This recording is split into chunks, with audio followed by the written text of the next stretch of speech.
Merhaba arkadaşlar, kanalımıza hoş geldiniz. Yepyeni bir videoyla sizin karşınızdayım. Bildiğiniz gibi Tebriz'in Kapalı Çarşısı'nın belgeselini başlamıştık. Birinci bölümünü bizimle beraber olun.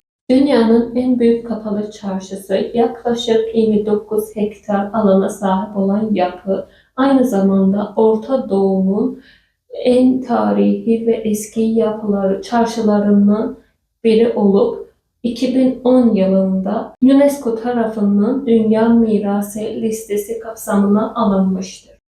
Tebriz İpek yolunda bulunmasından dolayı tarih boyunca zengin bir ticaret merkezi olmuştur. Tebriz Kapalı Çarşısı da bu zenginliğin canlı bir örneğidir. Tebriz Kapalı Çarşısı esnafına göre farklı bölümlere ayrılmıştır. Yapının tam olarak ne zaman inşa edildiği bulunmasa da Hicri 4. yüzyılından itibaren pek çok seyyahın seyahatnamesinde yer bulunmuştur. Çarşının tarih boyunca en hareketli zamanı Tebriz'in Safavi Devleti'nin başkenti olduğu 1500. yıllardır. Kent başkentliğini kaybetse de çarşı ticaret ve ekonomik önemini hala koruyordur. Günümüzde Tebriz'de çok sayıda modern mağaza ve alışveriş merkezi kurulmuş olmasına rağmen İran, Azerbaycan'ın ticari merkezi olmayı hala sürdürmektedir. Tebriz Çarşısı yaklaşık 5500 dükkan, 40 farklı meslek grubu, 35 han, 25 bedestan, 30'a yakın mescid, 20'den fazla rasta, 11 dehlez, 5 hamam ve 12 medreseyi bünyesinde barındırır.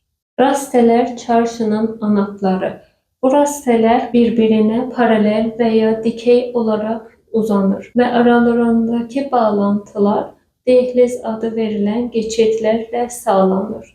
Her raste belirli bir meslek grubuna veya ürüne adanmıştır. Çarşıdaki önemli bölümlerden biri tinçe ve saraylardır.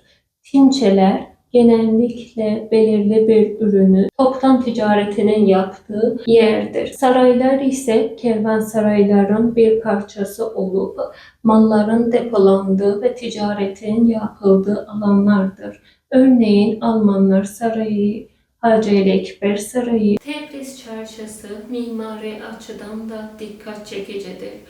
Tuğlalar ve kemerlerle, kübbelerle örtülü olan çarşı, İslam mimarisinin güzel örneklerinden birisidir.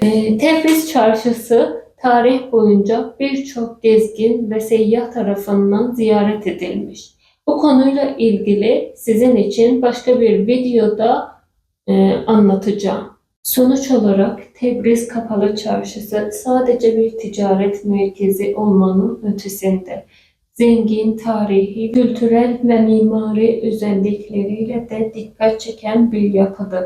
Her bir köşesi ziyaretçilere geçmişin izlerini ve Tebriz'in ticari zenginliğini anlatır. Umarım bu videoyu da beğenmişsinizdir. Bize abone olmakla bizim için destek oluyorsunuz.